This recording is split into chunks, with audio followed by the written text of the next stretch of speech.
sea, ¿cómo es? ¿Vamos a hacer así? ¿Van a tener que guardar los celulares? ¿Vamos a tener que mandar los docentes a estudiar? ¿Se vienen, se Mira, acercan? ¿Cuándo? es interesante porque mencionaste varios temas que vamos a tener que discutir y que podemos ponerlos como grandes temas a lo largo de todo este año de trabajo que tenemos en el programa, ¿no? El Sí. tema de los docentes, el tema de las tecnologías en el aula. Hay mucho por hablar y uno los piensa como temas separados, pero en realidad todos están vinculados. Como vos bien decís, pensamos en una prueba, en las pruebas a aprender, que ahora contamos un poquito de qué se trata, pero bueno, está vinculada con todo lo que pasa en la escuela, ¿sí? Pero bueno, ¿qué tiene de particular esta prueba y por qué hoy damos un pequeño espacio a este tema? Porque muchos deben saber, y sobre todo aquellos que tienen hijos en edad escolar, que están, por ejemplo, en los últimos años de la primaria y de la secundaria, que desde 2016, si bien tenemos pruebas de aprendizaje de hace muchos años, en 2016 empezó este operativo que se llama Aprender, que es un operativo que en esos últimos años de la escuela primaria y secundaria es un operativo censal.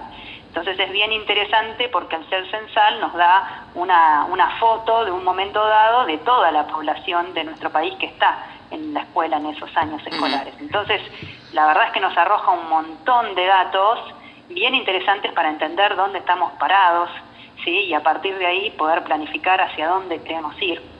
Y este operativo Aprender, que tuvo su segunda versión en 2017, esperamos que prontamente tengamos los resultados. Sabemos que va a ser pronto. El año pasado fueron, si no mal no recuerdo, por el mes de abril, y sé que se está haciendo un esfuerzo para que los resultados salgan pronto en este año. ¿Y por qué? Porque estos resultados, ¿qué son? Son una especie de diagnóstico, que como dijo antes, nos dicen cómo estamos parados. Y lo que tiene también de interesante es que nos lo dice a nivel sistema, ¿sí? Para que el sistema educativo tenga medidas en un momento determinado, pero también medidas espaciales, podríamos decir, ¿no? En el espacio, porque nos permite ver cómo estamos como nación y cómo está también cada provincia, ¿sí? Y entender dónde hay mayores problemas y dónde conviene apoyar más a los ministerios para generar y para promover la mejora, ¿no? Pero al mismo tiempo estos resultados llegan a las escuelas y eso es también lo que tiene interesante. Entonces, luego de haber pasado y transitado todo este primer mes de marzo, que tan habitual, ya lo hablamos la vez pasada, ¿no? Con todo el conflicto docente, el tema de las paritarias, empezamos o no empezamos, y hoy empezamos.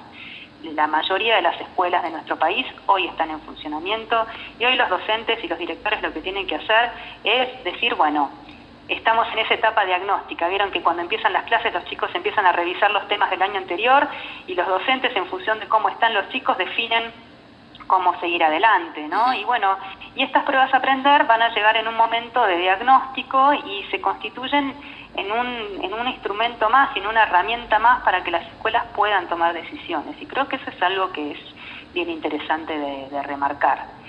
Poder trabajar y tomar decisiones a partir de los datos. Hoy las escuelas tienen un montón de datos, pero también tienen este. Sí, decime, Sara. No, que los números de los últimos diagnósticos fueron tremendos. Fueron duros. ¿Qué se hizo sí. de las últimas respuestas a estas nuevas exámenes? Porque un docente, ¿qué hace? A ver, chicos, ¿cómo estamos? Miramos, nos analizamos, y también el docente va a evaluar cuánto de los saberes llegaron y quedaron instalados en la lógica de los chicos, ¿no? En la parte cognitiva, en el razonamiento.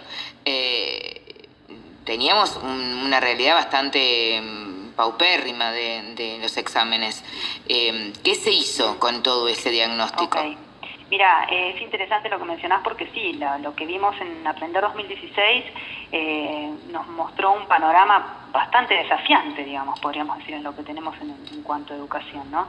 En primaria, por ejemplo, como para compartir algún dato, se veía que el 42% de los alumnos de sexto grado, por ejemplo, no lograba alcanzar los niveles satisfactorios en matemáticas, ¿sí? 42%, un número bastante importante. Y luego también en secundaria se veía, por ejemplo, que en lengua, en quinto año, casi el 54% de los alumnos estaban en los niveles básicos o por debajo del nivel necesario, ¿no? Que el sistema espera que los chicos tengan a esa edad y en ese momento. Y en matemática el 79%, ¿sí? Entonces, la verdad es que hay mucho por trabajar. Y también lo que nos mostró aprender en relación a estos resultados no solamente era este número, sino que también nos mostró la inequidad en el país, porque veíamos que la realidad, que estos datos al desagregarlos por provincia, había provincias que estaban mucho peor que otras. Entonces, bueno, el tema es, bueno, que lo hablamos también la vez pasada, ¿no? Pero estando en una provincia o en otra, los resultados son bien distintos. Entonces, bueno, ¿cómo trabajar a partir de todo esto? ¿Y qué es lo que se hizo? Es diferente claramente lo que se pudo haber hecho a nivel sistema y los programas que se hayan implementado o que se hayan comenzado a diseñar a partir de estos resultados de lo que pasa en las escuelas. Lo que sabemos que pasó en las escuelas es que por lo pronto llegó un informe, ¿sí?, donde estaban los resultados y donde las escuelas podían ver dónde estaban ubicados sus estudiantes en relación a otras escuelas de su mismo distrito, ¿sí? Se comparaba la escuela con el general de las escuelas del distrito, y para poder entender dónde estaban en las diferentes materias y en los diferentes años escolares. Es interesante que ahí queda un paso más. Me parece que con aprender ha hecho, a mi modo de ver, ¿no? Son perspectivas. A mi modo de ver trae muy buenos datos, pero también nos muestra que hay muchas cosas más por hacer. Como por ejemplo, acompañar a esos docentes a cómo leer esta información y cómo esta información me puede ayudar a tomar decisiones. ¿Qué hacer con todos estos datos? Como ¿no? para pensar, eso María, creo que es un ¿no? punto. Usted no sé si lo va a decir, pero lo voy a decir yo. El docente es un poco complejo para recibir observaciones, ¿no? Entonces, a lo mejor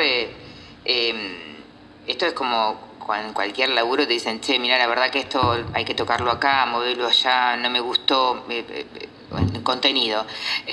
Fíjate no sé. Fíjate, tantas veces me han dicho, fíjate si podés agilizar un título, hacerlo más fluido, más cercano. El texto más corto, Sari, alarga, no sé, qué sé yo. Y la crítica hace crecer. Y si encima te dicen que el 80% de los alumnos de quinto año no tienen los contenidos básicos en lengua, estamos complicados. Estamos complicados.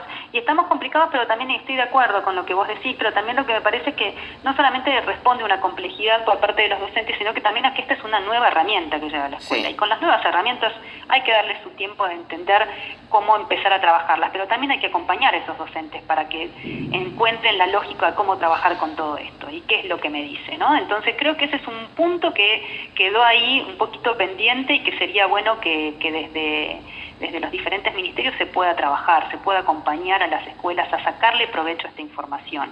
Porque hasta ahora y que está muy bien también, se ha trabajado con otro tipo de información y sobre todo vos le preguntas a un docente, y Juancito, y María, y Cristina, y todos te van a decir perfectamente qué le pasa a cada uno. Lo que tiene de rico esta información es que te lo habla con respecto al grupo, te lo dice de forma estadística, digamos, y en promedio del grupo, qué es lo que pasa con este grupo en relación a otro.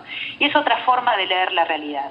Lo interesante es que se puedan complementar todas estas formas para poder, entre toda la información que se tiene, poder vincularla y tomar buenas decisiones para la mejora. De manera de que este punto de partida, que no nos gusta mucho de lo que fue, pero que al mismo tiempo nos muestra una realidad muy clara y muy cruda, bueno, ¿qué hacemos entonces? Pongámonos en marcha, pongámonos a actuar. Y sí, elevemos la vara. Elevemos la vara, creo que podemos hacerlo. Hemos sido un sistema educativo que realmente hemos respondido muy bien a tantos grandes desafíos. Fuimos el primer sistema educativo de la región que logró la universalización del nivel primario, ¿sí? Y casi la universalización del nivel secundario. Nos queda un resto todavía, pero digo, realmente hemos logrado cosas que han sido muy difíciles. Entonces, seguro que también podemos seguir con esto, pero bueno, requiere del compromiso de todos.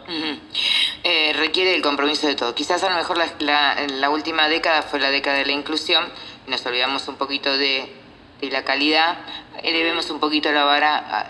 La inclusión debe ir como sí, así debe darse y así debe ser, pero también exigir en los lugares de extrema vulnerabilidad, porque ahí es donde más le van a exigir, ¿no? Exactamente. María Cortelesi, un placer. Bueno, ¿guarda la mochila? Ya está. ¿Aprobé? Por un ratito nomás, bueno. Por un ratito. En un par de semanas volvemos a hablar y vamos a ver con qué nos encontramos. Los dejo con la expectativa. Un fuerte abrazo, gracias. Te mando un abrazo grande, un saludo abrazo, a todos. Un gran abrazo. María Cortelesi de Educar 2050 y las pruebas Aprender, que